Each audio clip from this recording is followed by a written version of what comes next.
Hello interwebs and welcome to my review of the latest episode of Marvel's What If Killmonger rescued Tony Stark. And I have to say right up front with this one, everyone, this episode probably was my favorite episode of this series so far.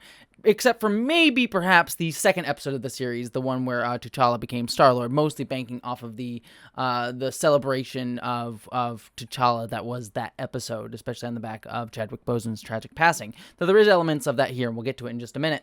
But I am also someone who really loves a great political thriller, and this was an actually truly excellent political thriller, still Marvel-sized, whatever word you want to use in that way. It was still dealing with like superhero stuff, but I thought that the plotting of this episode and the motivations of Killmonger really aligned to just really make a lot of sense. It all worked as like, oh, I could see how all of this situation sort of fell into place and how Killmonger was masterfully manipulating it. And while I have some nitpicks here and there, overall, I just thought this was a really awesome political thriller that again managed to keep Killmonger as he was in the original Black Panther movie, a character whose tactics are not ones that I necessarily agree with, but whose motivations and his desires are ones that I think are incredibly sympathetic.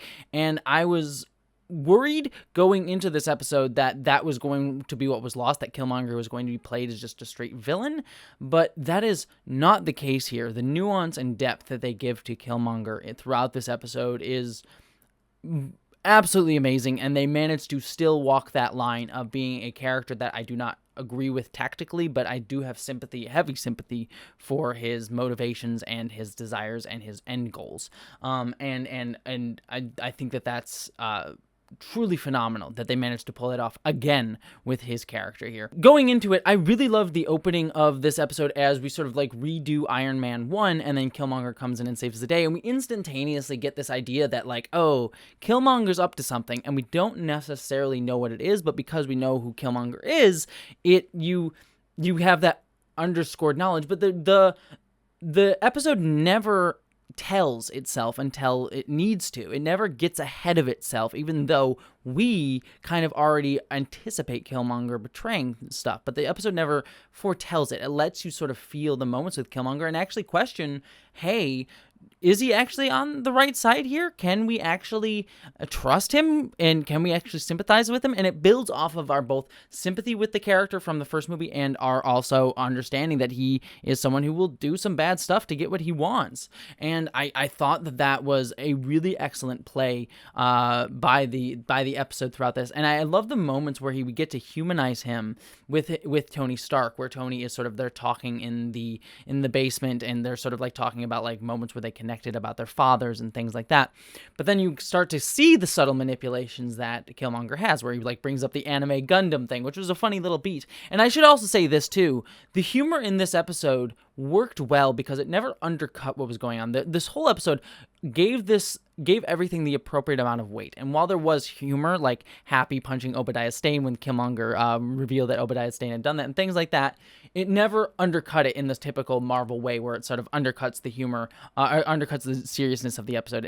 This never really did that in any strong way. And then we get even further into it. I like seeing Rhodey being brought into this and sort of the subtle manipulations of Killmonger going after vibranium, the sequence where they meet Claw and go after and you sort of get this like, is Claw on Killmonger's side, that sort of thing, and T'Challa shows up, was great.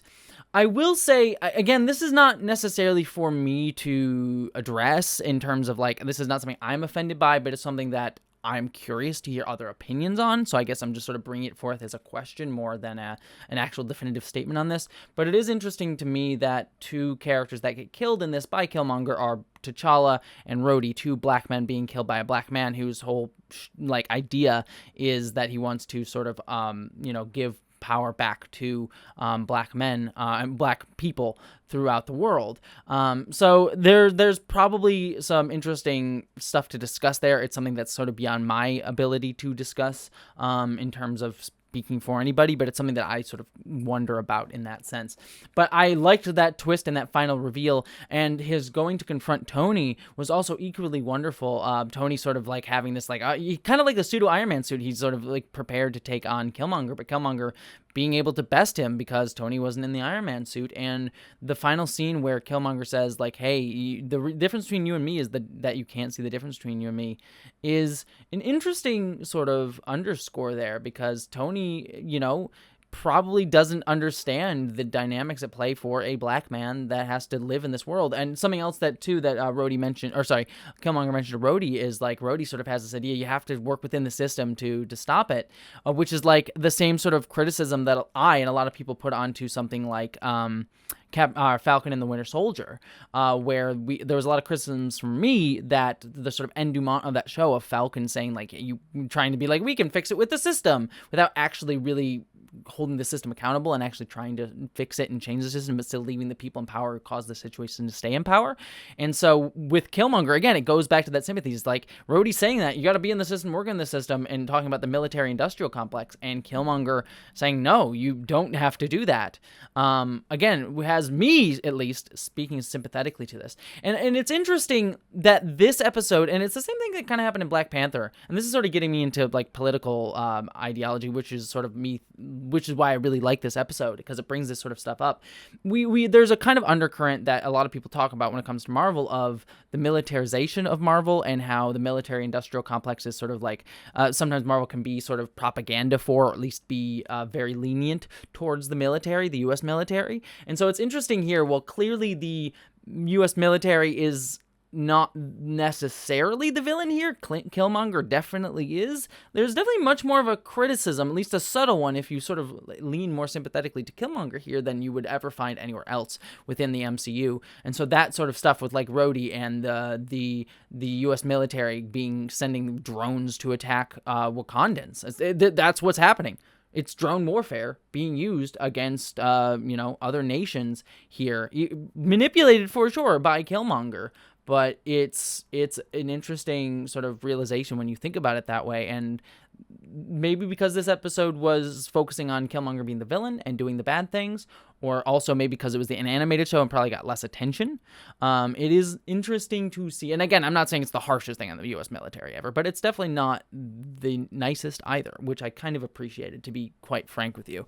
As we go in front of this, I also like that Pepper Potts was very, that she was very questioning of Killmonger. And then when Killmonger finally gets to Wakanda, Shuri is also the one who was very, very questioning of him. And also the Queen as well, being very questioning. So I liked that the women of this universe were able to sort of like see through Killmonger a little bit, still seem to be questioning him. I'm not placing that as necessarily as like, yeah, women are powerful, but you can see that there are men like Tony, and also I'm blanking on his name, but the king of Wakanda, are able to identify more with Killmonger because he is also a guy, whereas the women are less able to, because they're sort of not blinded by that sort of like, I can see myself in him sort of thing. And again, it's a subtle little piece in there that I think is very nicely interwoven with that throughout this. Also, it was nice to see the Queen kicking butt in the final sequence there. That was pretty bomb. We never got to really see her do that in the movies, so that was nice to see. I also should say the funeral for T'Challa, while short, again, I can't imagine that this was intentional. That I must have had these planned out, especially since Chadwick Boseman does appear at the end of the episode in the sort of like Black Panther dreams, like afterlife state that we saw from Black Panther. But it is so interesting that so much of T'Challa's storylines within these what ifs sort of allude to Chadwick Boseman's unfortunate passing. And given that a lot of people behind the scenes did not know that, I wonder how much of that was pre-planned versus like how much of it was sort of them being able to try and massage the story after the fact in order to pay homage to Chadwick Boseman as much as possible, because it still hit hard here, even after it also hit hard in the zombie last episode, and the final lines from The Watcher this episode that heroes are never really gone sort of thing. It all just sort of struck me in that moment about Chadwick Boseman. So I'm wondering how much of that was planned before Chadwick Boseman's unfortunate passing or after the fact. The scene with T'Challa in the afterlife was also excellent, where he has this sort of bit like power unearned will catch up to you either in this life or the next, was very resonant. And again, another one that has political implications for me. Like, there's stuff of like, well, rich people don't earn their power either. Again, that's me sort of reaching for thinking beyond it, but it's just these ideas within this episode are so rich and thematic and tie into these things. And you could even bring it up in the case of Tony. Like, he didn't earn his power, and in this world he died as a result of the lessons unlearned for him, and in that exact sense. And so I think it ultimately is just really thoughtful.